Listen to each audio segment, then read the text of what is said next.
खाइयों में सिमटी जिंदगियां, आसमान से बरसती मौत और करोड़ों सपनों का अंत। आखिर कैसे शुरू हुआ वर्ल्ड वॉर 1?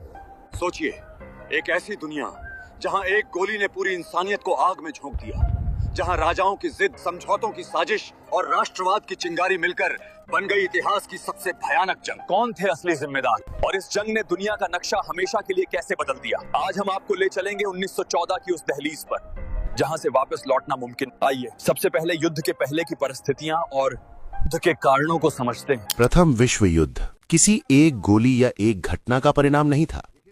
ये उन कारणों की लंबी श्रृंखला थी जिनके लगातार उभरने ने दुनिया को इस भयानक त्रासदी की ओर धकेल दिया। सबसे पहले हम जर्मनी की नई अंतर्राष्ट्रीय विस्तारवादी नीति पर बात करते हैं।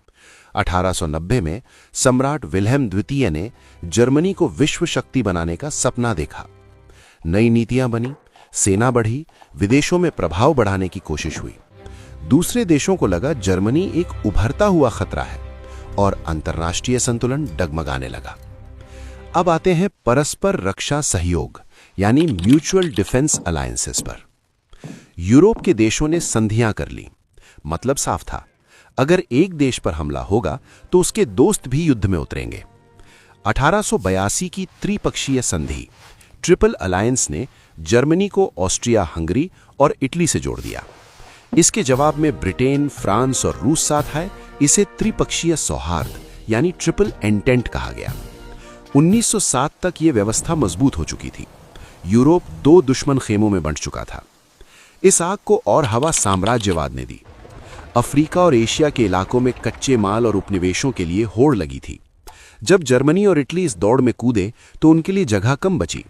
उन्होंने दूसरों के उपनिवेश छीनकर अपनी ताकत बढ़ाओ वाली नीति अपनाई। प्रतिस्पर्धा बढ़ी, टकराव बढ़ा और युद्ध की राह तैयार होती गई। मोरक्को संकट और बोस्निया संकट ने इंग्लैंड और जर्मनी की दुश्मनी को और तेज कर दिया। फिर आई बर्लिन बगदाद रेल मार्ग योजना।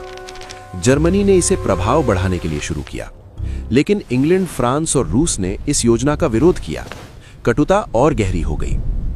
अब दुनिया सैन्यवाद की तरफ बढ़ने लगी। 20वीं सदी की शुरुआत से ही हथियारों की दौड़ लगी थी।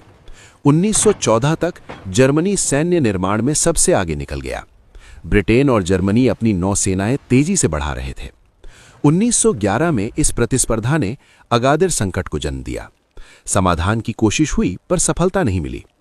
1912 में जर्मनी ने विशाल जहाज इंपरेटर बनाया, जो उस समय का सबसे बड़ा जहाज था।